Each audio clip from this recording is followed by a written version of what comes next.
Y man don't listen and women can't read maps.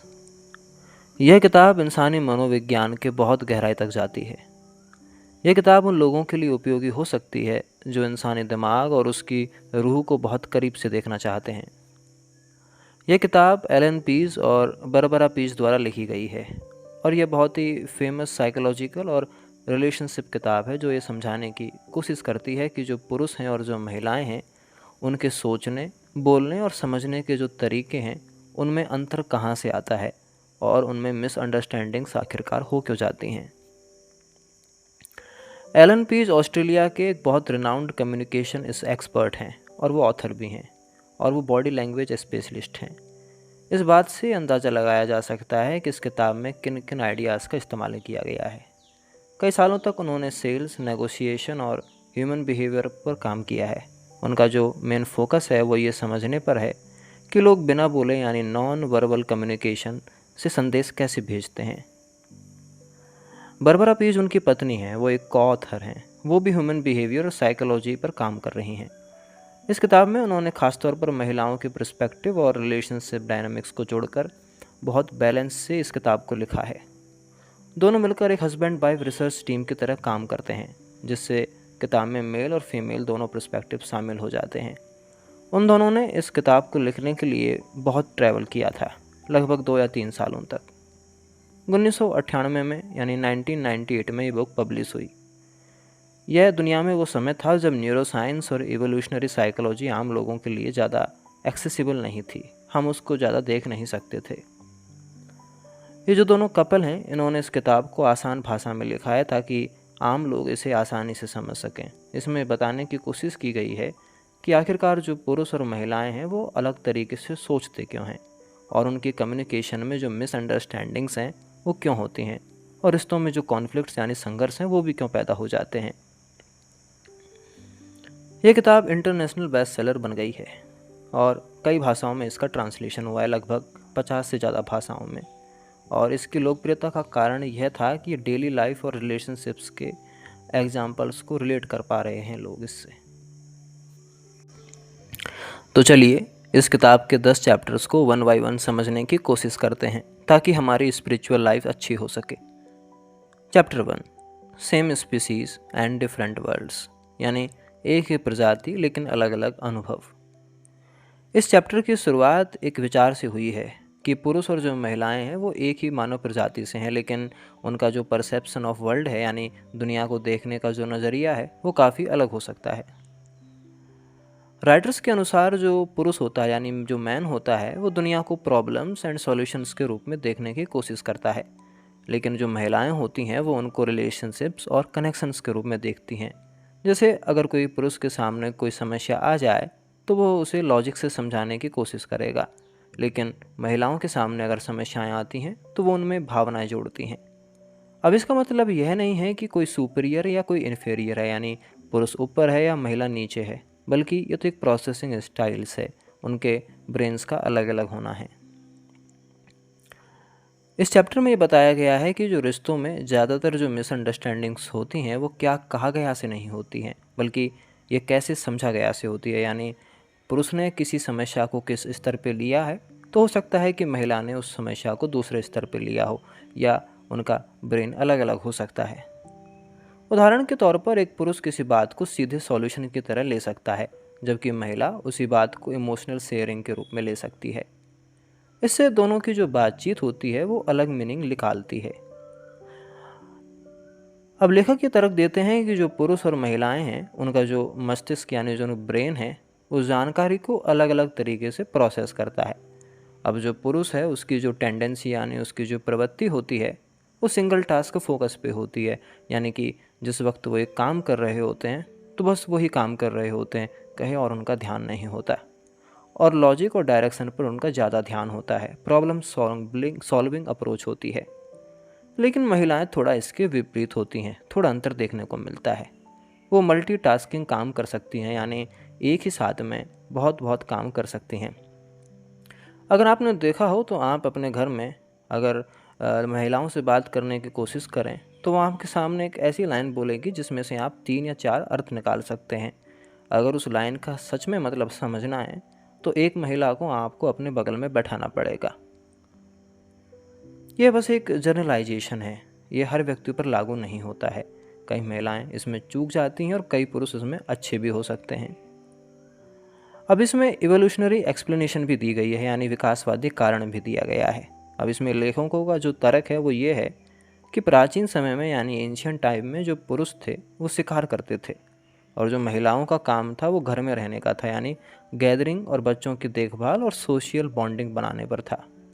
अब इससे समय के साथ अलग अलग स्किल्स उनकी विकसित हो गई, जैसे कि जो पुरुष थे वो बहुत दूर यानी डिस्टेंस ट्रैकिंग करते थे, वो फोकस करते थे और टारगेट हंटिंग करते थे। लेकिन महिलाएं जो थीं वो घर पे काम करती थी और इमोशनल रीडिंग करती थी महिला पुरुषों को, और वो हमेशा ग्रुपों में रहती थी। अब यह जो थ्योरी है वो आधुनिक साइकोलॉजी में इवोल्यूशनरी साइकोलॉजी पर्सपेक्टिव देती है। हालांकि यह पूरी यूनिवर्सल एक्सपेक्टेड नहीं है, लेकिन अगर हम मोटे तौर पे देखने की कोशिश करें तो महिलाएं हमेशा ज़्यादातर घरों में रही हैं और पुरुष बाहर जंगलों में गए हैं। इसलिए आपने देखा होगा कि अगर आप अपने घर में अपने मम्मी से कुछ छुपा के जा रहे हैं तो इसके ज़्यादा चांसेस होंगे कि आपकी मम्मी उस चीज़ को देख ले और आपके पापा उस चीज़ को ना देख पाएँ। ये एक इवोल्यूशनरी प्रोसेस है। अध्याय का जो सबसे बड़ा महत्वपूर्ण पॉइंट यह है कि रिश्तों में जो कॉन्फ्लिक्ट्स होते हैं वो अक्सर इसलिए होते हैं क्योंकि दोनों जेंडर एक दूसरे के ऑपरेटिंग सिस्टम को समझ नहीं पाते कि पुरुष कर क्या रहा है और महिला क्या कर रही है। मतलब पुरुष सोचता है कि मैंने सॉल्यूशन दे दिया, अब बस प्रॉब्लम ख़त्म हो गई, लेकिन महिला इसके विपरीत सोचती है कि मुझे अब सॉल्यूशन नहीं बल्कि मुझे तो अब एम्पैथी यानी मुझे तो भावनात्मक सुकून चाहिए, यानी मुझे कंसोलेशन चाहिए। अब यह जो मिसमैच होता है वो कम्युनिकेशन गैप पैदा कर देता है। लेखकों ने यह भी समझाया है कि जो महिलाएं होती हैं वो भावनाओं को वर्बल रूप से एक्सप्रेस करने में बहुत अधिक कंफर्टेबल होती हैं, वो अपने इमोशंस को एक दूसरे के साथ शेयर कर सकती हैं। लेकिन जो पुरुष यानी जो मैन होते हैं वो अक्सर इमोशंस और को एक्शंस या साइलेंस के रूप में दिखाते हैं, यानी वो प्रॉपर इमोशंस के रूप में नहीं बल्कि एक्शंस के रूप में और साइलेंस के रूप में दिखाएंगे, जिससे उनका जो इमोशनल गैप होगा वो और बढ़ जाएगा और इससे कॉन्फ्लिक्ट्स पैदा होते हैं। इससे एक साइड को लगता है कि जो दूसरा है वो केयर नहीं कर रहा, जबकि जो वास्तविकता है यानी जो रियलिटी होती है वो बहुत ही अलग होती है। इसमें सोशल कंडीशनिंग का भी प्रभाव पड़ता है। हमें यह भी स्वीकार करना होगा कि केवल बायोलॉजी ही सब कुछ नहीं होती है। हमें समाज भी सिखाता है कि बॉयज़ डोंट क्राई, यानी कि लड़के रो मत, और जो गर्ल्स शुड बी केयरिंग, यानी कि जो लड़कियां होती हैं उनको केयरिंग होना चाहिए। इस तरह के जो मसाजिस बिहेवियर होते हैं वो हमें शेप करते हैं, इसलिए कुछ डिफरेंस बायोलॉजी और सोसाइटी का भी परिणाम होता है। हमें यह भी देखने को मिलता है कि रिश्तों में जो सबसे बड़ा इश्यू है वो एक्सपेक्टेशन यानी किसी के प्रति उम्मीद रखना होता है। जैसे महिला चाहेगी कि पुरुष ज़्यादा उसकी बात सुने और उसको समझे, लेकिन पुरुष चाहेगा कि जल्दी उसको सॉल्यूशन मिल जाए। अब ये जो ब्रेन का जो गैप है वो कॉन्फ्लिक्ट्स यानी संघर्ष पैदा कर देता है। जब दोनों अपनी अपनी एक्सपेक्टेशंस में हार जाते हैं तब वहाँ संघर्ष पैदा हो जाता है।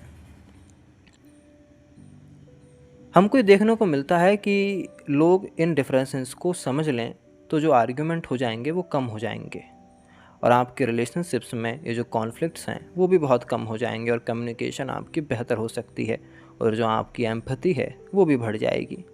लेकिन अगर इन चीज़ों को इग्नोर यानी कि नज़रअंदाज कर दिया जाए तो छोटी बातें भी बड़ी मिसअंडरस्टैंडिंग्स यानी गलतफहमी बन सकती है। लेखक ये बताने की कोशिश करते हैं कि जो डिफरेंसेस होते हैं वो हर व्यक्ति पर लागू नहीं होते, ये एवरेजेस और टेंडेंसीज होती हैं, यानी कि एक दूसरे पर एक्सपेक्टेशंस हमेशा मौजूद होती हैं, यानी हर पुरुष या हर महिला कभी एक जैसे नहीं होते। पुरुष और महिलाएं एक दुनिया में रहते हैं, लेकिन कई बार वे उस दुनिया को अलग लेंसेस में देखने की कोशिश करते हैं। समस्या यहाँ पे अंतर यानी कोई डिफरेंस नहीं होता है, समस्या यहाँ सिर्फ समझ की कमी होती है। अगर यह समझ विकसित हो जाए तो हमारे जो रिश्ते यानी जो रिलेशनशिप्स हैं वो अधिक बैलेंस्ड और पीसफुल हो जाएंगे। Chapter 2 making perfect sense. Allan Pease और बरबरा पीज इस चैप्टर में समझाने की कोशिश कर रहे हैं कि जो पुरुष और महिलाएं हैं वो एक ही बात को अलग अलग तरीके से सेंस यानी समझने और उसको इंटरप्रेट कर सकते हैं। इसका मतलब यह है कि जो बात एक व्यक्ति के लिए बिल्कुल साफ और लॉजिकल लगती है, वही दूसरे व्यक्ति के लिए पूरी तरह अलग अर्थ ले सकती है। लेखक इसे कम्युनिकेशन गैप का मूल कारण मानते हैं।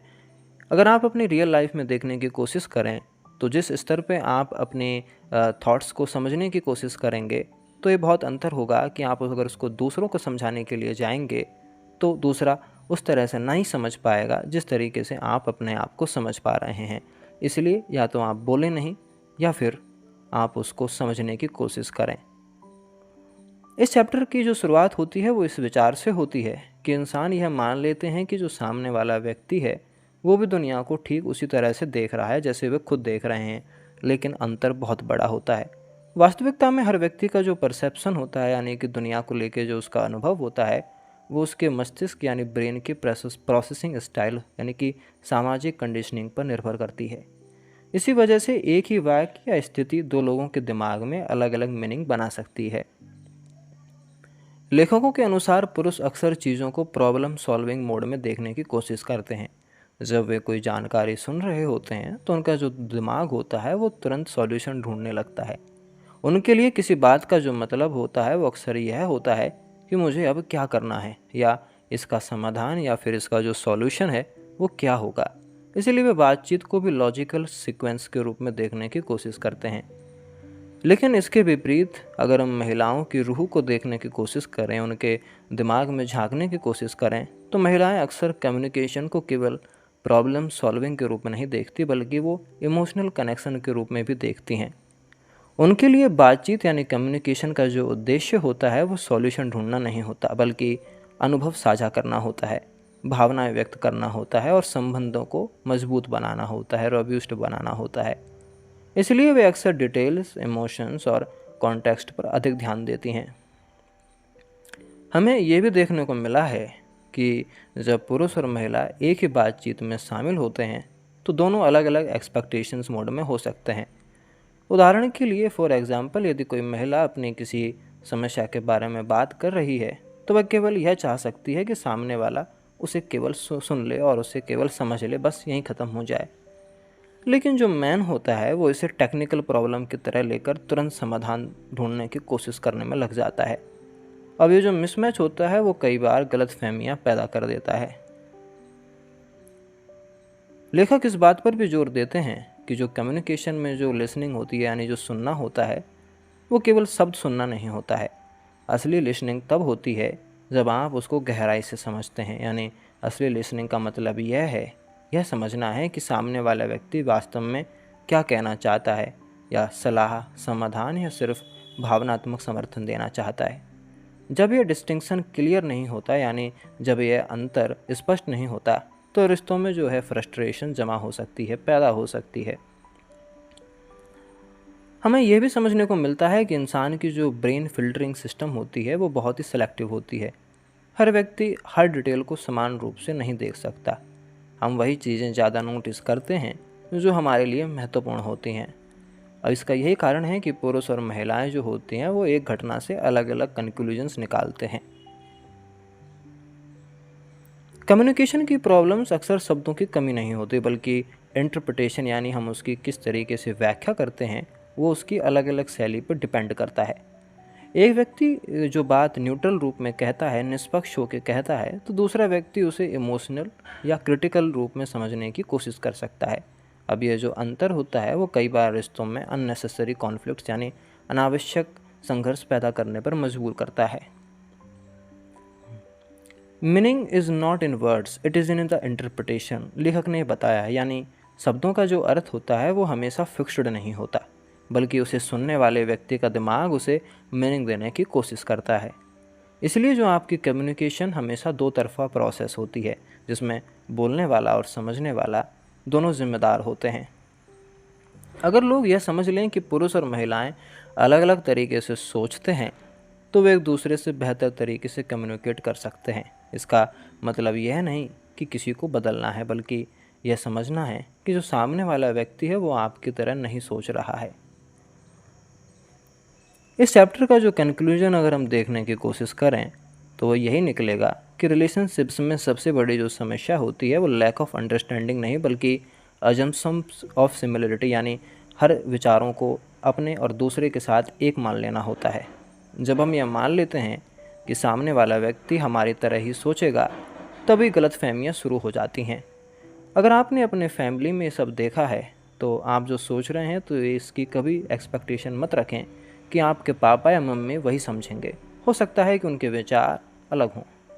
अगर ये स्वीकार कर लिया जाए कि हर व्यक्ति का सोचने का जो तरीका होता है वो अलग अलग होता है, तो जो कम्युनिकेशन होती है वो काफ़ी सरल, काफ़ी सिंपल और प्रभावी, इम्पैक्टफुल हो सकती है। Chapter 3, it's all in the mind. Allan Pease और बरबरा पीज इस अध्याय में यह समझा रही हैं कि पुरुषों और महिलाओं का जो बिहेवियर होता है, उनका जो सोच यानी द वे ऑफ थिंकिंग होती है, वो रिएक्शंस में जो अंतर दिखाई देता है उसका बड़ा जो हिस्सा होता है वो माइंडसेट यानी मानसिक संरचना और मस्तिष्क की कार्यप्रणाली से जुड़ा होता है। इस अध्याय का मुख्य संदेश यह दिखाना है कि लोग जिस तरह सोचते हैं वही उनके व्यवहार यानी बिहेवियर और रिश्तों को प्रभावित करता है। मानव मस्तिष्क एक तरह का इंटरप्रिटेशन मशीन है जो बाहरी दुनिया से आने वाली जानकारी को अपने तरीके से समझाने की कोशिश करता है। हर व्यक्ति के अनुभव अलग होते हैं, इसलिए उनका जो दिमाग होता है वो भी जानकारी को अलग तरह से प्रोसेस करता है। इसी वजह से एक ही स्थिति में दो लोग बिल्कुल अलग अलग निष्कर्ष पर पहुंच सकते हैं। पुरुष और महिला मस्तिष्क में जानकारी प्रोसेस करने का तरीका औसतन अलग होता है। जो मैन यानी जो पुरुष होते हैं उनका जो ब्रेन होता है वो अक्सर किसी समस्या को सिंगल फोकस के साथ देखने की प्रवृत्ति टेंडेंसी रखता है, यानी कि उनकी जो इंस्टिक्ट होती है वो एक समय में एक ही चीज़ पर अधिक ध्यान केंद्रित करती है। जबकि जो महिलाएं होती हैं अक्सर कई संकेतों, भावनाओं और संदर्भों को एक साथ जोड़कर समझने की कोशिश करती हैं। हमें ये भी देखने को मिलता है कि ये जो सोचने की ये जो शैली होती है वो बायोलॉजिकल नहीं होती, वो इनेट नहीं होती है, बल्कि यह अनुभव और सामाजिक वातावरण यानी सोशल एनवायरनमेंट से भी प्रभावित होती है। चाइल्डहुड से मिलने वाली जो सीख होती है, जो एजुकेशन होती है और जो समाज के नियम व्यक्ति के सोचने के तरीके को आकार देते हैं, उसको शेप करते हैं। इसलिए जो आपका माइंड है वो केवल ब्रेन नहीं है, बल्कि वो तो आपके एक्सपीरियंसेस का एक संग्रह है। लोग अक्सर ये मान लेते हैं कि उनकी सोच ही नॉर्मल होती है।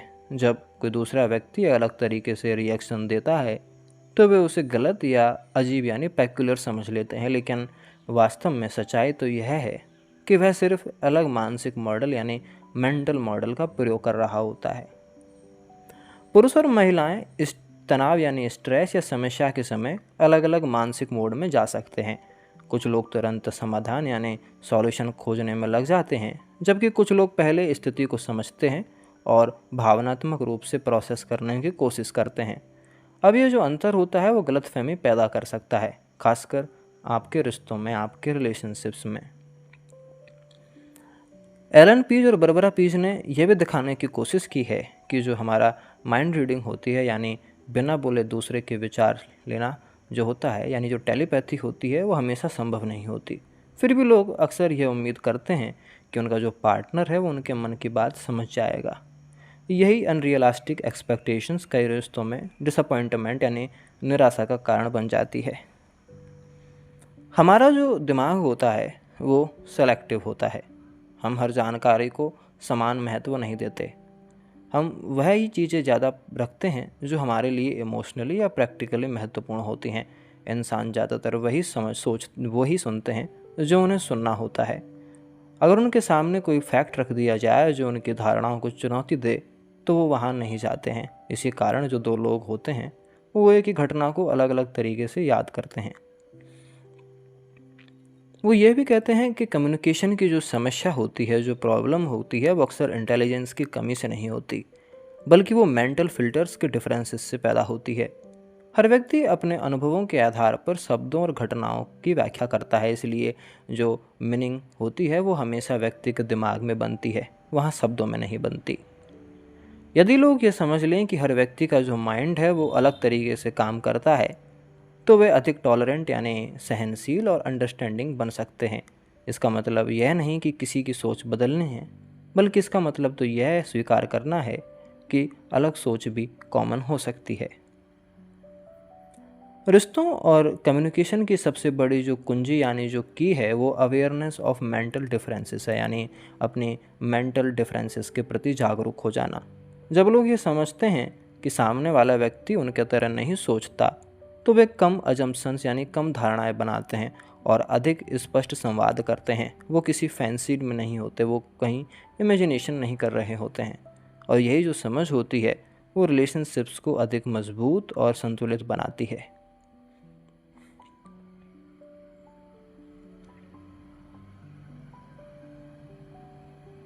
Chapter 3, it's all in the mind. हर इंसान का रियल वर्ल्ड होता है और वो अलग अलग होता है। लेखकों ने कहा है कि बाहर की दुनिया एक जैसी नहीं होती है, लेकिन हर इंसान का दिमाग उसे अलग अलग तरीके से समझता है। फॉर एग्जाम्पल, एक ही बात को दो लोग सुनते हैं, लेकिन दोनों का जो मतलब होता है वो अलग अलग निकलता है, क्योंकि एक व्यक्ति का जो अनुभव है वो अलग हो सकता है, उसकी जो अपब्रिंगिंग यानी उसका जो पालन पोषण हुआ है वो अलग हो सकता है, और जो उसका इमोशनल फिल्टर है वो भी अलग हो सकता है। इसलिए जो आपकी रियलिटी है वो कभी शेयर्ड नहीं होती, बल्कि वो तो पर्सनल वर्जन होती है। आपका जो माइंड है वो एक फ़िल्टर की तरह काम करता है। हमारा दिमाग हर जानकारी को सीधे एक्सेप्ट नहीं करता। आपके जो एक्सपीरियंसेस फ़िल्टर होते हैं, यानी कि जो हमने पहले देखा या सीखा होता है, हमें मानते हैं कि वो सही है, लेकिन ये तो बस एक इमोशनल फ़िल्टर होता है। हम यह महसूस कर रहे होते हैं कि हमने जो हमारे दिमाग से सोचा है वो सभी के लिए एक समान होगा, लेकिन ये हमारे अंदर कॉन्फ्लिक्ट करता है। और यही कारण है कि एक ही बात अलग अलग लोगों को अलग अलग लगती है। लेखकों के अनुसार जो पुरुष होते हैं, जो पुरुषों का दिमाग होता है, उनका जो रूह होता है वो सीधे प्रॉब्लम पर फोकस नहीं करती, बल्कि वो एक समय में एक चीज़ पर ध्यान देने की कोशिश करती है, यानी वो सॉल्यूशन मोड में जाती है, वो जल्दी एक्टिवेट होती है। महिलाओं का माइंड जो होता है वो मल्टीपल सिग्नल्स को एक साथ जोड़ने की कोशिश करता है, यानी उन पे कॉन्स्टेंट कॉन्टेक्स्ट होता है और इमोशंस होते हैं। Chapter 4, talking and listening. पुरुष और महिलाएं बातचीत और सुनने को अलग अलग तरीके से उपयोग करते हैं, और यही जो अंतर यानी जो डिफरेंस होता है वो रिश्तों में सबसे ज़्यादा मिसअंडरस्टैंडिंग्स यानी गलतफहमियां पैदा करता है। इस अध्याय का जो मुख्य विचार है वो यह है कि कम्युनिकेशन जो होते हैं वो सिर्फ बोलने का नाम नहीं होता, बल्कि वो ये समझने की प्रक्रिया भी होती है कि दोनों लिंग एक दूसरे को अलग तरीके से कैसे देखने की कोशिश करते हैं। बातचीत का उद्देश्य हर व्यक्ति के लिए एक जैसा नहीं होता है, आपको ये समझने की ज़रूरत है। कई लोगों के लिए बोलना जो होता है वो सिर्फ जानकारी देना या किसी समस्या को हल करना नहीं होता है, जबकि कुछ लोगों के लिए बोलना भावनाओं को साझा करने, तनाव यानी स्ट्रेस कम करने और जुड़ाव बनाने का तरीका भी होता है। इसी अंतर यानी डिफरेंस की वजह से ही एक ही बातचीत दो लोगों के लिए अलग अलग अनुभव बन सकती है। लेखकों के अनुसार पुरुष अक्सर बातचीत को पर्पस ड्राइवन तरीके से देखते हैं, यानी जब वे बोलते हैं या सुनते हैं तो उनका जो दिमाग होता है वो ये समझने की कोशिश करता है कि इसका मेन पॉइंट क्या है या इसका सॉल्यूशन क्या है। इसलिए पुरुष बातचीत को जल्दी कंक्लूजन तक ले जाने की कोशिश कर रहे होते हैं। उन्हें लगता है कि समस्या बताई गई है तो उसका समाधान तो हमें ढूंढना ही पड़ेगा। इसके विपरीत ऑन द कॉन्ट्रे, लेखक बताते हैं कि महिलाएं बातचीत को अधिक प्रोसेस ओरिएंटेड तरीके से देख सकती हैं। उनके लिए जो बातचीत होती है वो केवल प्रॉब्लम सॉल्विंग नहीं होती, बल्कि वो तो एक इमोशनल एक्सचेंज होता है, वो एक भावनाओं का आदान प्रदान होता है। वे अपनी बात साझा करके खुद को हल्का महसूस करती हैं, और वो चाहती हैं कि सामने वाला व्यक्ति उन्हें सुने, समझे और उन्हें एक्सपीरियंसेस को स्वीकार करे, ना कि उसका तुरंत समाधान दे। ये समझकर आप महिलाओं की साइकोलॉजी को थोड़ा समझ सकते हैं और अपने रिश्तों को बेहतर बना सकते हैं। जब एक महिला अपनी समस्या बताती है तो वह कई बार वास्तव में सलाह नहीं चाहती होती, बल्कि वो तो एम्पैथी चाहती है। लेकिन पुरुष इसे एक टेक्निकल प्रॉब्लम की तरह ले लेते हैं और तुरंत सुझाव देने लगते हैं। इससे महिला को लगता है कि उसकी जो भावनाएं हैं वो समझी नहीं गई हैं, उसके जो इमोशंस हैं वो अंडरस्टैंड नहीं किए गए हैं, जबकि पुरुष सोचता है कि उसने मदद कर दी है। दोनों लेखक ने इस बात पर जोर दिया है कि लिसनिंग केवल शब्द सुनने का काम नहीं होती। असली लिसनिंग यानी असली जो सुनना होता है उसका मतलब यह समझना होता है कि सामने वाला व्यक्ति क्या चाहता है, सॉल्यूशन, सपोर्ट या फिर अटेंशन चाह रहा है, क्या चाह रहा है। आपको ये डिस्टिंक्शन यानी आपको डिस्टिंग्विश करना पड़ेगा। यदि यह स्पष्ट नहीं होता तो कम्युनिकेशन टूट जाएगी। नॉन वर्बल कम्युनिकेशन का भी महत्व इस अध्याय में बताया गया है, यानी केवल जो शब्द होते हैं वो एक नहीं होते, बल्कि वो टोन, एक्सप्रेशन यानी बॉडी लैंग्वेज, हमारे शरीर की भाषा और साइलेंस भी कुछ न कुछ संदेश दे रहे होते हैं। कई बार लोग जो कहते हैं उसका जो असली अर्थ यानी उसकी जो मीनिंग होती है वो उनके शब्दों में नहीं बल्कि उनके भावों और तरीकों में होती है। पुरुष और महिलाएं सुनने के तरीके में भी अलग होते हैं। पुरुष अक्सर सेलेक्टिव लिसनिंग करते हैं, यानी जो उन्हें रिलेवेंट लगता है वो तो बस वही सुनते हैं, लेकिन जो महिलाएं होती हैं वो कंपैरेटिवली अधिक डिटेल्स और कॉन्टेक्स्ट को पढ़ सकती हैं। इसलिए एक ही बातचीत में दोनों अलग अलग पॉइंट्स को महत्वपूर्ण मान सकते हैं।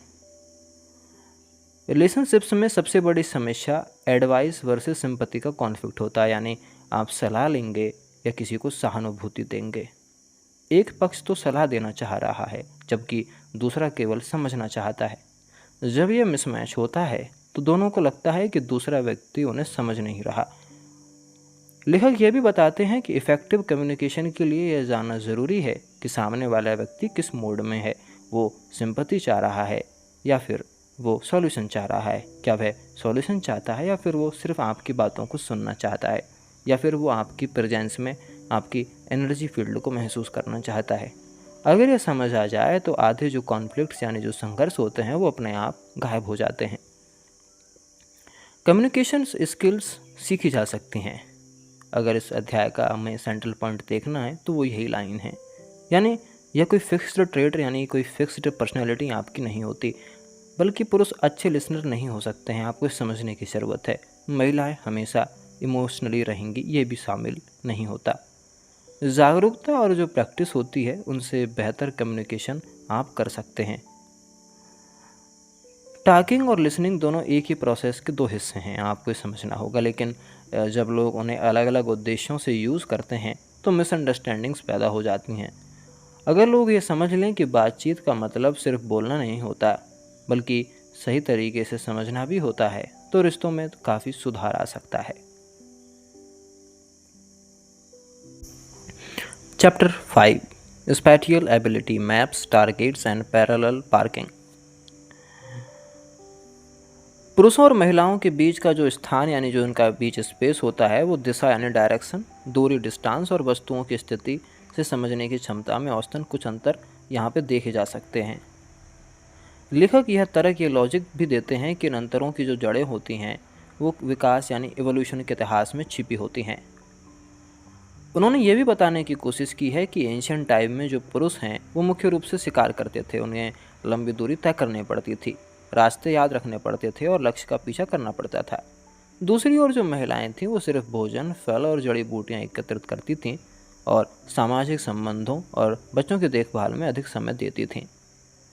लेखकों का मानना है कि इन अलग अलग भूमिकाओं ने समय के साथ मस्तिष्क यानी हमारे ब्रेन के कुछ कौशलों यानी स्किल्स को अलग अलग दिशा में विकसित किया है। अब आपको ये समझने की ज़रूरत है कि स्थानिक क्षमता क्या होती है, यानी जो स्पैटियल एबिलिटी होती है वो क्या होती है। इससे ये आशय लगाया जा सकता है कि जो दिशा पहचानना, नक्शा पहचानना और दूरी का अनुमान लगाना और रास्ते याद रखना। अक्सर जो पुरुष होते हैं वो रास्तों को याद करने में बड़े पक्के होते हैं, महिलाएं उनमें चूक जाती हैं। आपने अपने बहनों में या अपने भाइयों में ये चीज़ देखी होगी। उन्होंने यह कहा है कि जो औसतन जो पुरुष होते हैं, जो एवरेज मैन होते हैं, वो इन कार्यों में बेहतर प्रदर्शन करते हैं, जबकि महिलाएं अन्य क्षेत्रों में मजबूत हो सकती हैं। अब तक का इस पुस्तक का जो सबसे बड़ा दावा है वो यह है कि पुरुष सामान्यतः नक्शे पढ़ने और दिशा पहचानने में अधिक सहज होते हैं, कंफर्टेबल होते हैं। कई पुरुष बिना अधिक पूछताछ किए रास्ता खोजने की कोशिश आराम से कर सकते हैं। वे मानसिक रूप से यानी मेंटली वो किसी भी क्षेत्र का नक्शा बना लेते हैं और उसी के आधार पर आगे बढ़ जाते हैं। इसके विपरीत ऑन द कॉन्ट्रे कई महिलाएं रास्तों को यानी लैंडमार्क्स के माध्यम से याद करती हैं, जैसे लाल रंग की दुकान थी या फिर कोई बड़ा मंदिर था या कहीं पेट्रोल पंप था या फिर चौराहा था। लेकिन ये सब याद रखने के लिए पुरुषों को ये सब याद नहीं रखना पड़ता है, बस वो एक रास्ते पर गए तो उन्हें याद हो जाता है। इसलिए दिशा बताने और समझाने का तरीका भी अलग होता है। लेखकों का कहना है कि पुरुषों में एक लक्ष्य पर ध्यान केंद्रित करने की जो प्रवृत्ति, जो टेंडेंसी होती है, वो बहुत अधिक होती है। उदाहरण के लिए गेंद को लक्ष्य तक पहुंचाना हो, या फिर शिकार पर निशाना यानी उसको टारगेट करना हो, या वाहन किसी गाड़ी को किसी सर्टेन पॉइंट तक ले जाना हो। वे तर्क देते हैं कि ये जो क्षमता होती है वो प्राचीन शिकारी जीवन से जुड़ी होती है। हमें ये भी देखने को मिलता है कि पार्किंग के समय जो व्यक्ति होता है वो दूरी का अनुमान उसको लगाना पड़ता है, और वाहन के आकार का बोध भी करना पड़ता है, और जो एंगल्स होता है उसका सही आकलन भी करना पड़ता है। यह एक स्थानीय कार्य होता है, ये तो एक स्पेटियल वर्क है।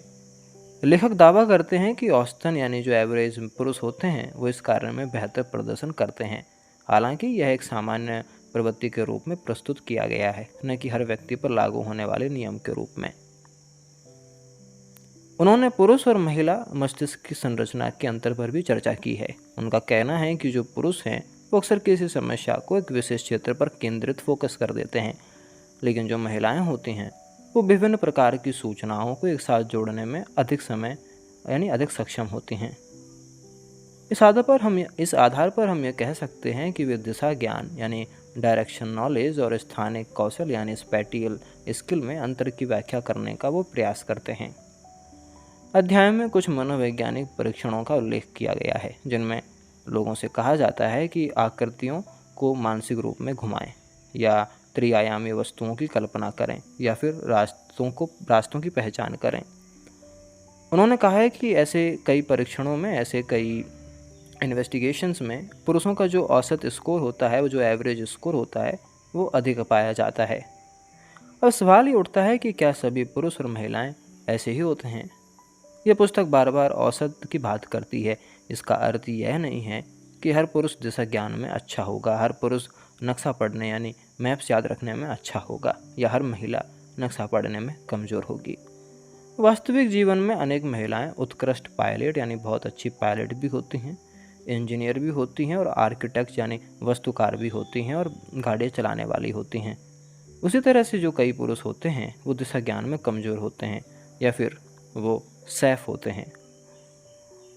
जो मॉडर्न पर्सपेक्टिव है वो आज के कई शोधकर्ता ये मानने लगे हैं मॉडर्न पर्सपेक्टिव में कि जो जैविक कारण होते हैं उनके साथ साथ शिक्षा, हमारे अभ्यास और जो हमारे अनुभव हैं, या कोई सामाजिक यानी जो सोशल एनवायरनमेंट है, ये भी इन कौशलों को प्रभावित करते हैं।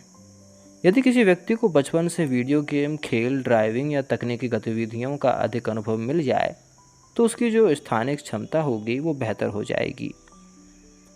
पुरुषों और महिलाओं के बीच जो स्थानिक सोच होती है, स्पैटियल थॉट होता है, और दिशा ज्ञान में जो औसतन कुछ अंतर होते हैं, उनमें अंतर देखा जा सकता है। इन अंतरों को मानव विकास के इतिहास और मस्तिष्क की कार्यप्रणाली से हमने जोड़ने की कोशिश की है। साथ ही यह भी समझना आवश्यक हो गया है कि यह केवल सामान्य प्रवृत्तियाँ यानी ये तो कोई कॉमन इंस्टिंक्ट नहीं है, ये कठोर नियम भी नहीं हैं। ये तो व्यक्तिगत यानी इंडिविजुअली हर लोगों की क्षमताएं यहाँ पे बहुत भिन्न भिन्न होती हैं। Chapter 6 thoughts, attitudes, emotions and other disaster areas. लेखकों के अनुसार पुरुष अक्सर किसी वस्तु को एक समस्या की तरह देखने की कोशिश करते हैं जिसे हमें हल करना होता है। उदाहरण के लिए यदि कोई महिला कहे कि उसका दिन खराब रहा है तो पुरुष तुरंत सलाह देने लग जाएगा। वो कहेगा महिला से कि यह करो, ऐसा मत करो, यह समस्या का समाधान यह होगा। जबकि कई बार महिला केवल अपनी बात करना चाह रही होती है, वो किसी का समाधान नहीं चाहती। जब कोई पुरुष रो रहा होता है तो आपने देखा होगा वो सिर्फ इसलिए रोता है ताकि उसको कंसोलेशन, सांत्वना मिल सके। यही कुछ हद तक महिलाएं करती हैं।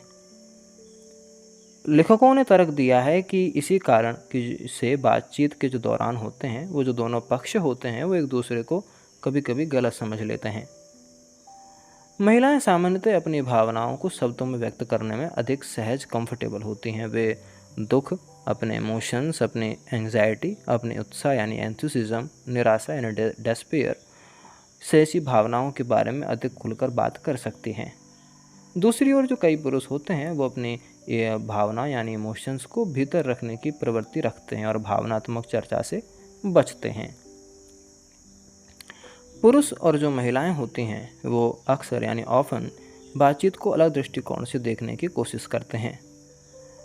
पुरुषों के लिए यानी मर्दों के लिए जो बातचीत होती है वो कभी कभी जानकारी देने, निर्णय लेने यानी डिसीजन मेकिंग करने या स्थिति नियंत्रित करने पर केंद्रित होती है और ये इसका माध्यम बनती है। लेकिन अगर महिलाओं को देखा जाए तो उनकी जो बातचीत होती है वो रिलेशंस को मजबूत बनाने की ओर केंद्रित होती है, अनुभव साझा करने पर होती है और भावनात्मक जुड़ाव बनाने पर होती है। अब जो तनाव का जो सामना होता है, जो तनाव आता है हमारे जीवन में, तो कई पुरुष जो मर्द होते हैं वो स्वयं में सिमट सकते हैं। वे चुप हो जाते हैं या अकेला रहना चाह सकते हैं या कहीं जा सकते हैं। लेकिन कई महिलाएं तनाव के समय किसी से बात करना पसंद करती हैं। यहीं से रिश्तों में जो गलतफहमियां हैं वो पैदा हो जाती हैं, क्योंकि दोनों के ब्रेन सेम सिचुएशंस में कुछ अलग अलग रिएक्ट करते हैं। सुनना केवल शब्द सुनना नहीं होता है। जब कोई व्यक्ति अपनी समस्या बता रहा हो तब उसे समाधान चाहिए होता है या उसे सहानुभूति चाहिए होती है, क्या वह केवल अपनी भावनाएं साझा करना होता है? इन तीनों सवालों को जानना आपके लिए बड़ा ज़रूरी है। अगर हम रिलेशनशिप्स में एक्सपेक्टेशंस रखें, जो कि अध्याय इस बात पर ही केंद्रित है कि पुरुष और जो महिलाएं होती हैं वो अलग अलग अपेक्षाएं यानी एक्सपेक्टेशंस रखते हैं, तो क्या होगा?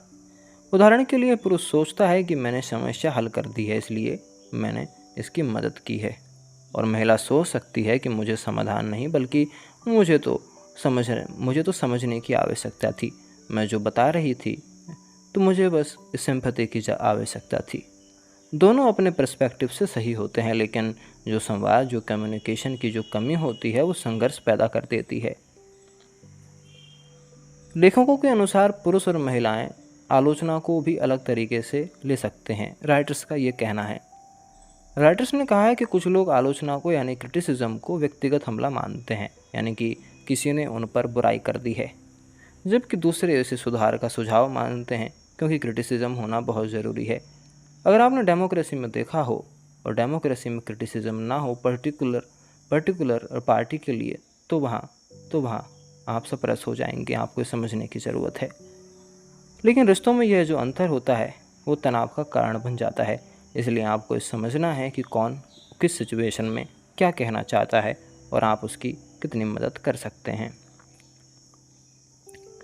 अध्याय में यह भी चर्चा की गई है कि कई महिलाएं चेहरे के भाव, आवाज़ के उतार चढ़ाव यानी इंटोलेशन और गैर मौखिक संकेतों यानी बॉडी लैंग्वेज पर अधिक ध्यान देती हैं। इससे वे कभी कभी दूसरों की भावनात्मक स्थिति को समझ और जान सकती हैं। अब सवाल यह है कि संघर्ष पैदा क्यों होते हैं? राइटर्स ने तर्क दिया है कि अधिकांश जो संघर्ष होते हैं वो बुरी नियति से नहीं होते, बल्कि अलग अलग संचार शैलियों से पैदा होते हैं। जैसे एक व्यक्ति समाधान देना चाहता है तो दूसरा उसे समझना जाना चाहता है, या फिर दूसरा सिर्फ बात करने पर उतारू होता है। जब दोनों अपनी ही शैली को ही सही मान लेते हैं तब टकराव बढ़ जाता है। हो सकता है कि एक समय कोई साइलेंस रहना चाहता हो और आप आएँ और उससे बात करने लगें तो उसका साइलेंस टूट जाएगा और वो व्यक्ति चाहेगा कि आप जल्दी से जल्दी उसकी प्रेजेंस से बाहर हो जाएं। इसलिए दूसरों को समझना भी ज़रूरी होता है। पुरुष और महिलाएं अक्सर भावनाओं, विचारों और संवाद को अलग तरीके से अनुभव करती हैं। यदि दोनों पक्ष इन अंतरों को समझ लेते हैं तो रिश्तों में होने वाली जो कई मिसअंडरस्टैंडिंग्स हैं वो कम हो जाएंगी। अब यहाँ पे जो ध्यान देने की बात यह है कि आधुनिक मनोविज्ञान यानी जो मॉडर्न साइकोलॉजी है वो इन दावों को सार्वभौमिक सत्य नहीं मानती। ये औसत प्रवृत्तियाँ हो सकती हैं, लेकिन मोटे तौर पर देखा जाए तो हर व्यक्ति अलग होता है और सच्चाई तो यह है कि उसका व्यवहार केवल उसके लिंग से निर्धारित नहीं होता। Chapter 7 our chemical cocktail. Writers ने कहा है कि जो हमारा बिहेवियर है वो केवल विचारों का परिणाम नहीं होता, वो तो जो हमारा शरीर है वो लगातार अनेक रसायन यानी केमिकल्स बना रहा होता है जो हमारे मूड, ऊर्जा, निर्णय और भावनाओं को प्रभावित करते हैं। अब इसका यही कारण है कि एक व्यक्ति अलग अलग समय पर अलग अलग बिहेव करते हैं। उदाहरण के लिए कभी हम बहुत आत्मविश्वासी हो जाते हैं, कॉन्फिडेंट हो जाते हैं, या हम कभी चिंतित हो जाते हैं, या कभी उत्साहित या कभी उदास हो जाते हैं। अब इन स्टेजेस में जो जैविक कारक होते हैं वो अपनी भूमिका निभा रहे होते हैं। लेखकों ने टेस्टोस्टेरोन का उदाहरण दिया है। अब इसकी चर्चा बहुत की गई है। लेखकों ने कहा है कि यह हार्मोन सामान्यतः पुरुषों में अधिक मात्रा में पाया जाता है, महिलाओं में कम होता है। वे इसे निम्न प्रवृत्तियों से जोड़ते हैं। उन्होंने कहा है कि यह प्रतिस्पर्धा, जोखिम उठाना, आत्मविश्वास और उपलब्धि की प्रेरणा यानी एम्बिशियस होने की ओर अग्रसर होता है। लेखकों ने तर्क दिया है कि इतिहास में शिकार, युद्ध और प्रतिस्पर्धा जैसी गतिविधियों में इसकी भूमिका बहुत रही है। हालांकि आधुनिक विज्ञान यानी मॉडर्न साइंस यह भी बताता है कि जो हमारा बिहेवियर होता है वो केवल हार्मोन से निर्धारित नहीं होता है। अगर महिलाओं में देखने की कोशिश करें तो उनके अंदर एस्ट्रोजन की मात्रा बहुत ज़्यादा होती है। उनके अनुसार यह जो हार्मोन होता है वो भावनात्मक संवेदनशीलता यानी इमोशनल सेंसिटिविटी, सामाजिक जुड़ाव यानी सोशल बॉन्डिंग और प्रजनन संबंधी यानी रिप्रोडक्शन जैसी प्रक्रियाएं होती हैं, इनसे जुड़ा हुआ होता है। तो ये भी बताने की कोशिश करते हैं कि जीवन के विभिन्न चरणों में हार्मोन के जो स्तर होते हैं वो बदलते रहते हैं, जिससे हमारी जो भावनात्मक अनुभव भी हैं वो भी बदल जाते हैं। मूड हमेशा केवल मानसिक कारणों से नहीं बदलता है, समझने की आपको ज़रूरत है।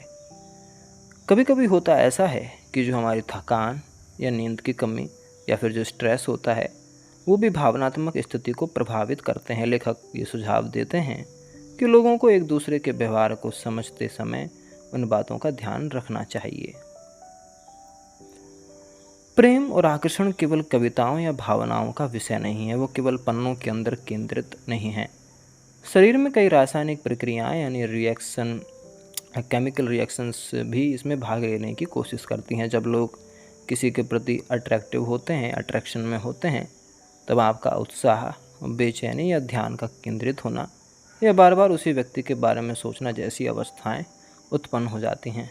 लेखक इन्हें आंशिक रूप से जैविक प्रक्रियाओं से जोड़ने की कोशिश करते हैं। लेखकों ने ऑक्सीटोसिन और जुड़ाव पर बहुत ध्यान दिया है।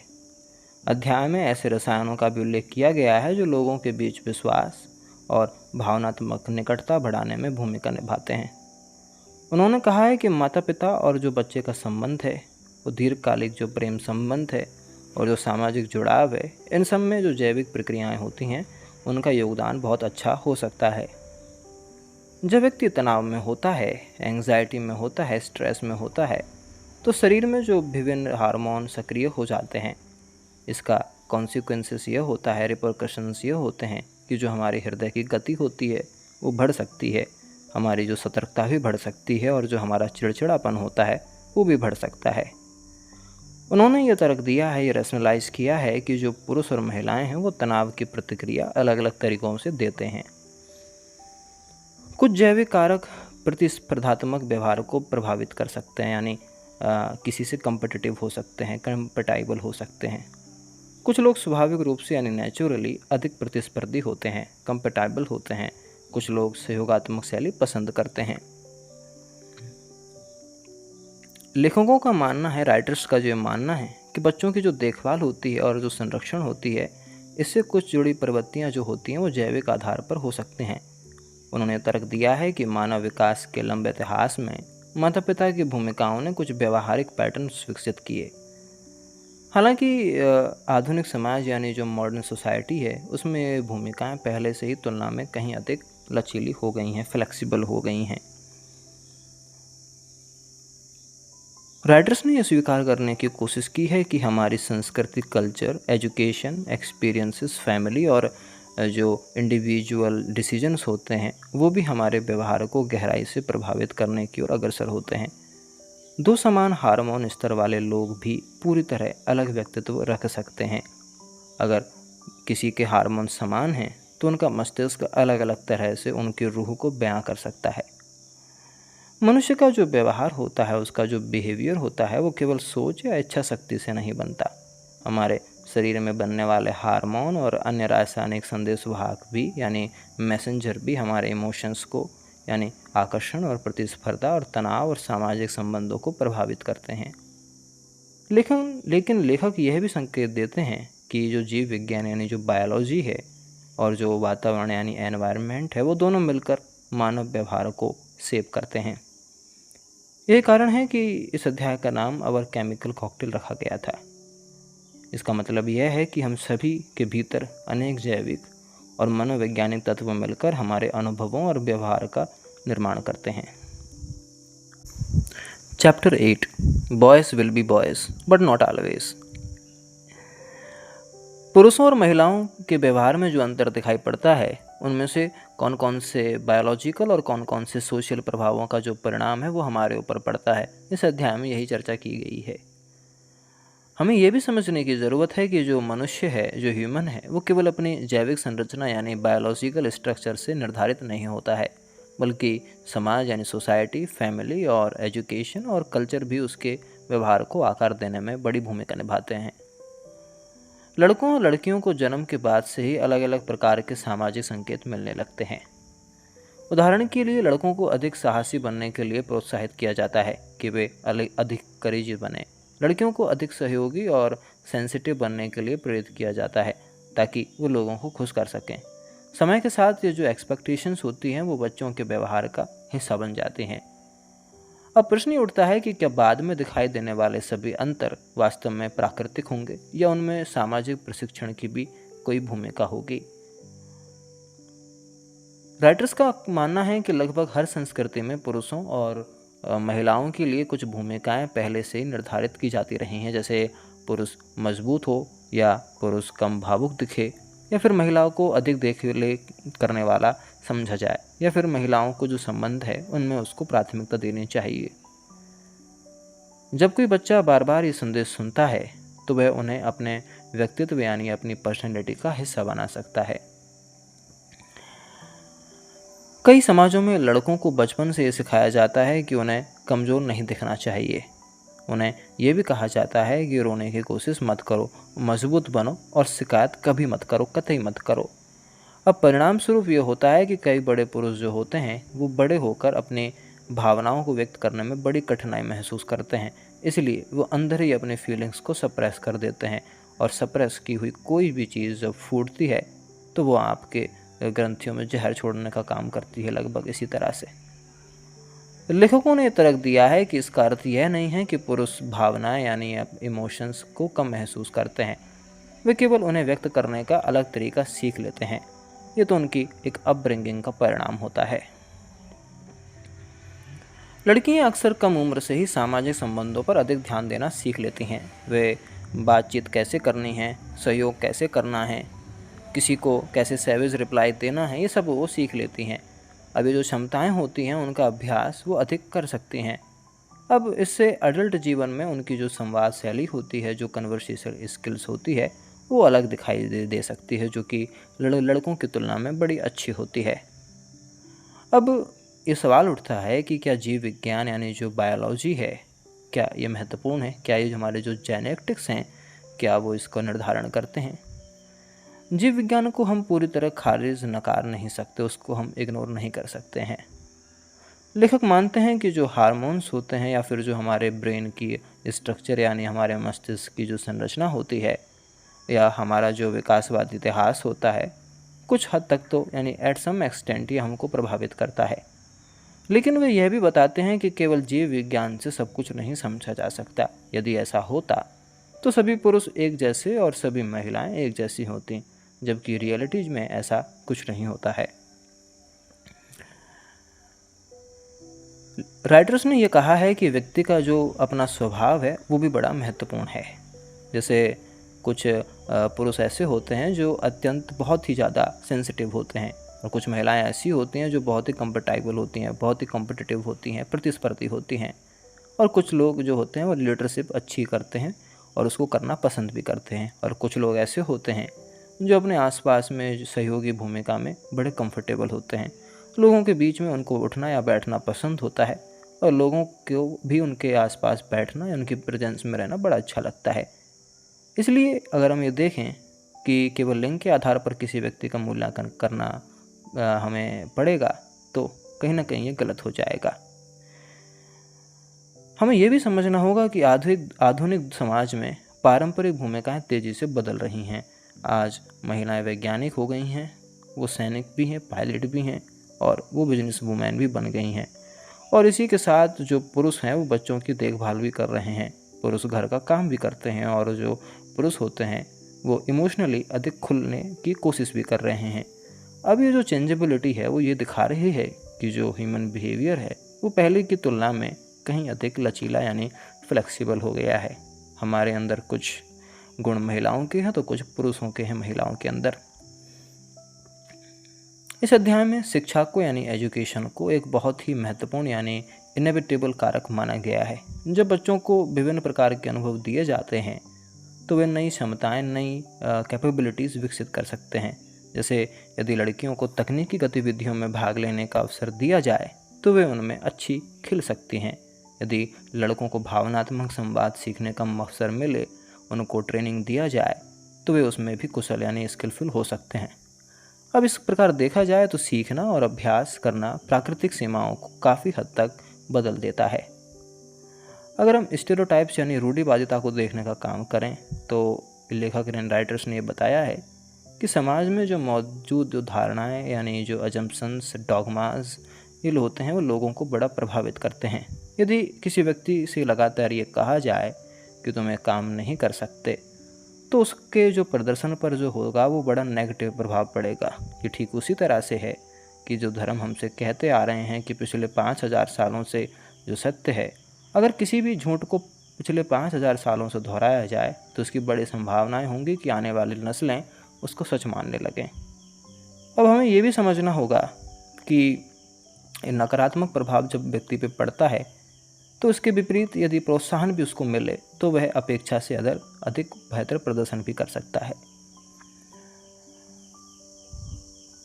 इस चैप्टर का कंक्लूजन देखने की कोशिश करें तो पुरुषों और महिलाओं के बीच होने वाले जो अनेक संघर्ष यानी जो कॉन्फ्लिक्ट्स होते हैं वो रियलिटी में गलत अपेक्षाओं से पैदा होते हैं।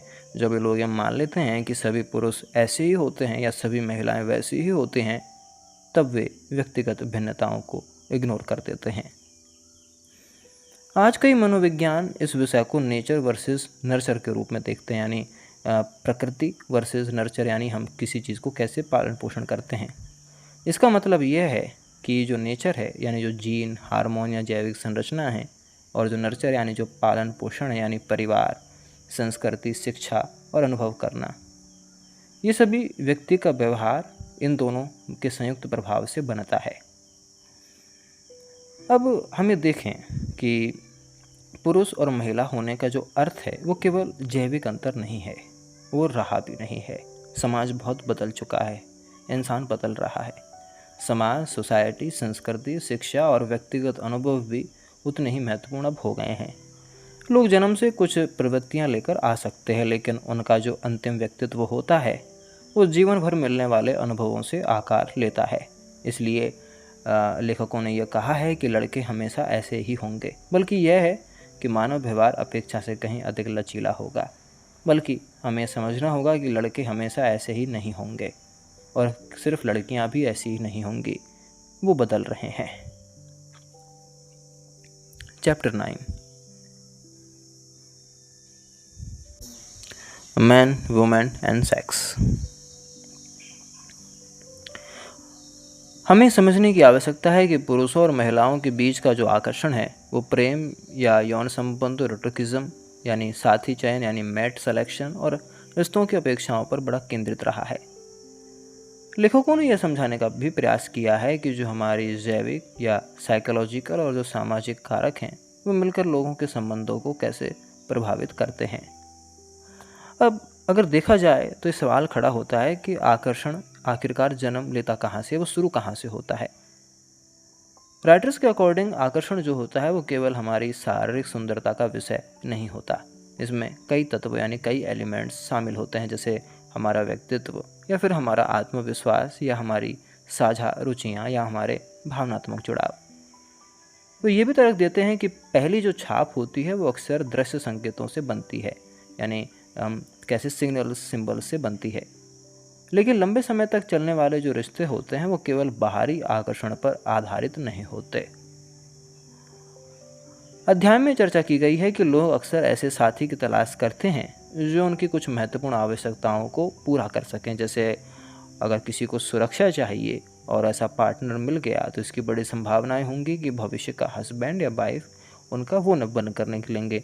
या फिर कई लोग सहयोग चाहते हैं और कुछ लोग साझा मूल्य चाहते हैं। उन्होंने कहा है कि हर व्यक्ति अलग होता है, फिर भी कुछ सामान्य पैटर्न्स यानी कॉमन पैटर्न्स कई संस्कृतियों में दिखाई देने लगे हैं और देते भी हैं। औसतन पुरुष और महिलाएं साथी चुनते समय कुछ अलग बातों पर ध्यान दे सकते हैं। ऐसा हो सकता है और ये पॉसिबल भी है कि कुछ पुरुष शारीरिक आकर्षण को अधिक महत्व दें और कुछ महिलाएं स्थिरता यानी स्टेबिलिटी, भरोसे और लंबे समय तक प्रतिबद्धता को अधिक महत्व दे सकती हैं।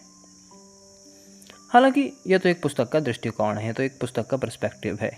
अब आधुनिक शोध यह भी बताने की कोशिश कर रहा है कि व्यक्तिगत और सांस्कृतिक अंतर जो होते हैं वो बहुत महत्वपूर्ण होते हैं। अध्याय यंत्र बताने की कोशिश करता है कि जो हमारा अट्रैक्शन, लव और जो कमिटमेंट होती है, तीनों हमेशा एक जैसी चीज़ें नहीं होती। किसी व्यक्ति के प्रति आकर्षण जल्दी उत्पन्न हो सकता है, लेकिन जो विश्वास और जो गहरा प्रेम है वो समय के साथ विकसित होते हैं। लेखकों ने यह कहा है कि रिश्तों में सबसे बड़ी जो चुनौती होती है वो है संवाद की कमी यानी लैक ऑफ कम्युनिकेशन। कई बार एक व्यक्ति अपनी अपेक्षाएं स्पष्ट नहीं कर पाता। कई बार ऐसा हमारे साथ होता है कि जो हम चीज़ किसी के कहना चाहते हैं वो हमारे शब्दों से सही तरह से बयान नहीं हो पाता या फिर दूसरा व्यक्ति उन्हें समझ ही नहीं पाता। अब इसका रिपरकर्सन यानी इसका जो परिणाम यह होता है कि वहाँ गलतफहमियां जन्म ले लेती हैं। हमें यह भी समझने की ज़रूरत है कि स्वस्थ संबंधों के लिए यानी हेल्दी रिलेशनशिप्स के लिए खुली और सम्मानजनक बातचीत होना बेहद ही आवश्यक है, बहुत ही इनएविटेबल है। लंबे समय तक चलने वाले जो रिलेशंस होते हैं वो केवल आकर्षण से नहीं टिकते। हमें यह समझना होगा कि इसमें कुछ ऐसे एलिमेंट्स होते हैं जो इनको बहुत लंबे समय तक बनाने में भूमिका निभाते हैं। सबसे जो बड़ा एलिमेंट है वो है सम्मान, रिस्पेक्ट।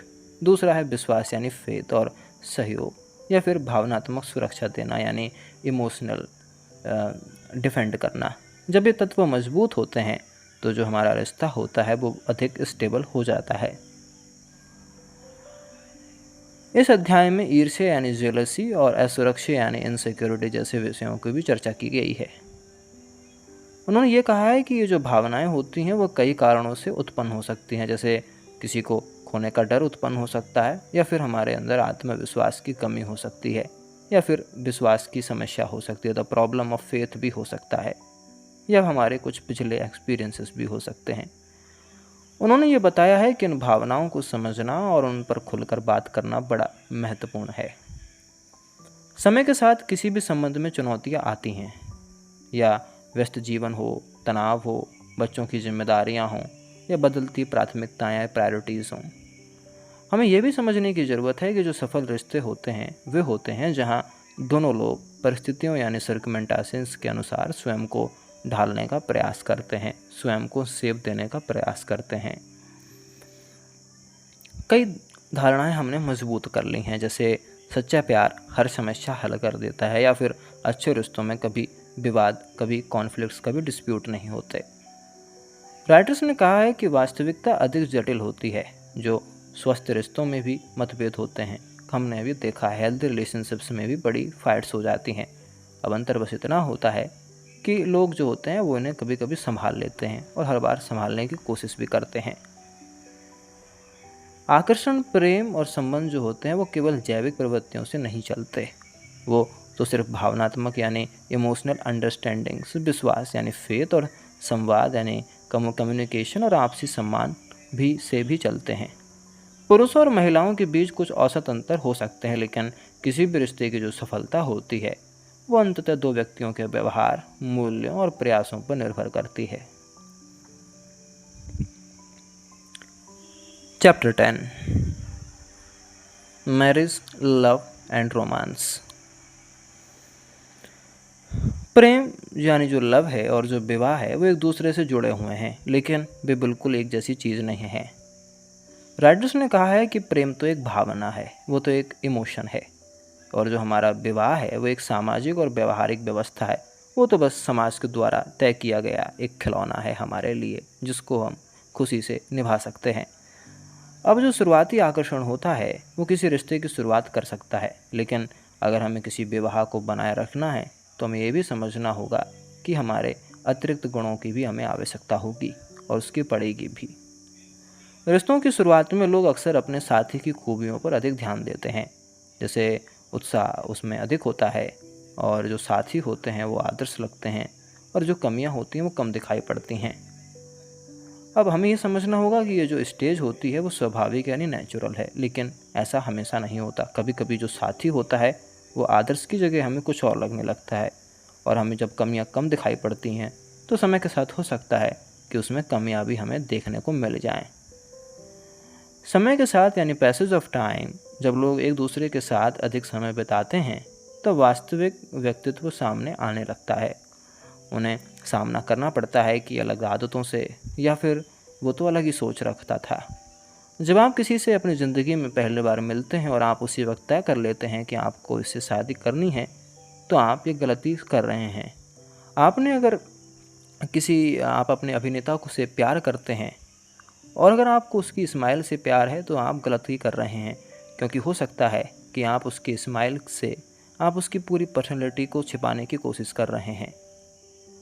तो हमें ये भी समझना होगा कि व्यक्तियों के अंदर कमियां भी होती हैं और कुछ के अंदर अच्छाइयां भी होती हैं, और वास्तविकता तभी पैदा होती है जब हम उनकी अच्छाइयों को और बुराइयों को एक साथ देखने की कोशिश करें। राइटर्स ने कम्युनिकेशन पर बहुत जोर दिया है। उन्होंने कहा है कि कई जो मैरिजेस होती हैं, कई जो विवाह होते हैं, वो इसलिए नहीं टूटते कि प्रेम समाप्त हो गया, बल्कि वो इसलिए टूटते हैं कि लोग एक दूसरे को समझना बंद कर देते हैं। प्रेम तो हमेशा बना रहता है। जब दोनों तलाक लेते हैं तो इसके भी बड़े संभावनाएं मौजूद होती हैं कि उनको एक दूसरे की जो यादें हैं वो अपने सताएं लगें। हो सकता है कि उनको नींदें आना बंद हो जाएं। अब संवाद जो होता है, जो हेल्दी संवाद यानी हेल्दी कम्युनिकेशन होती है, इसमें कुछ गुण शामिल होते हैं, जैसे ध्यान से सुनना हो, या फिर सम्मान पूर्वक बोलना हो, या फिर आलोचनाओं को नियंत्रित करना हो, यानी जो हम क्रिटिसिज्म कर रहे हैं किसी के ऊपर, उसको कंट्रोल करना हो, उसकी सीमा से आगे नहीं जाना हो, या फिर अपने इमोशंस को सही रूप से व्यक्त करना हो। राइटर्स ने यह तर्क दिया है कि कई बार पति और पत्नी रिश्ते से अलग अलग चीज़ों की अपेक्षा यानी एक्सपेक्टेशंस करते हैं। जैसे एक व्यक्ति चाह सकता है कि मुझे सम्मान मिले, या स्वतंत्रता मिले, या शांति मिले, मुझे पीस मिले। इसके विपरीत ऑन द कॉन्ट्रे दूसरा ये भी चाह सकता है कि उसको भावनात्मक निकटता मिले, या उसकी बातचीत में उसको मदद मिले, या अधिक समय उसको साथ बिताने को मिले। यदि इन एक्सपेक्टेशंस पर चर्चा ना की गई तो इसके बड़े चांसेस होंगे कि निराशा पैदा हो जाएगी। अब सवाल ये खड़ा होता है कि ये जो रोमांस होता है वो कम क्यों होता दिखाई पड़ता है। इस चैप्टर में ये प्रश्न उठाया गया है कि विवाह के कुछ वर्षों बाद जो रोमांस होता है वो कम महसूस होने लगता है। राइटर्स के अनुसार इसके कई कारण होते हैं, जैसे काम का दबाव होता है, आर्थिक जिम्मेदारियां भी होती हैं यानी फाइनेंशियल रिस्पॉन्सिबिलिटीज़ भी होती हैं, थकान भी होती है, और रूटीन पर भी थोड़ा ध्यान देना पड़ता है। अब इसका अर्थ यह नहीं है कि प्रेम इसमें समाप्त हो गया है। कई बार जो आपका प्रेम होता है वो स्वरूप बदल सकता है, वो मॉर्बिड हो सकता है। राइटर्स ने प्रेम के दो रूपों की चर्चा की है। पहला है प्रारंभिक प्रेम यानी स्टार्टिंग लव, यानी स्टार्टिंग लव में अगर हम देखने की कोशिश करें तो उसमें एंथुसिज्म, उत्साह होता है, आकर्षण होता है, और उसमें एक रोमांच होता है। फिर दूसरा आता है परिपक्व प्रेम। इस अवस्था में हमारा जो प्रेम होता है वो अधिक समझने लगता है, और उसमें अधिक समझ विकसित हो जाती है, जिसमें विश्वास, सुरक्षा, सहयोग और प्रतिबद्धता मौजूद होती है। अब उनके अकॉर्डिंग सफल विवाह में जो विवाह सक्सेसफुल होते हैं, तलाकशुदा नहीं होते, उनमें दूसरा रूप जो होता है वो अधिक महत्वपूर्ण होता है, यानी जिसमें विश्वास ज़्यादा हो, सहयोग ज़्यादा हो, और प्रतिबद्धता यानी कमिटमेंट बहुत अच्छी हो।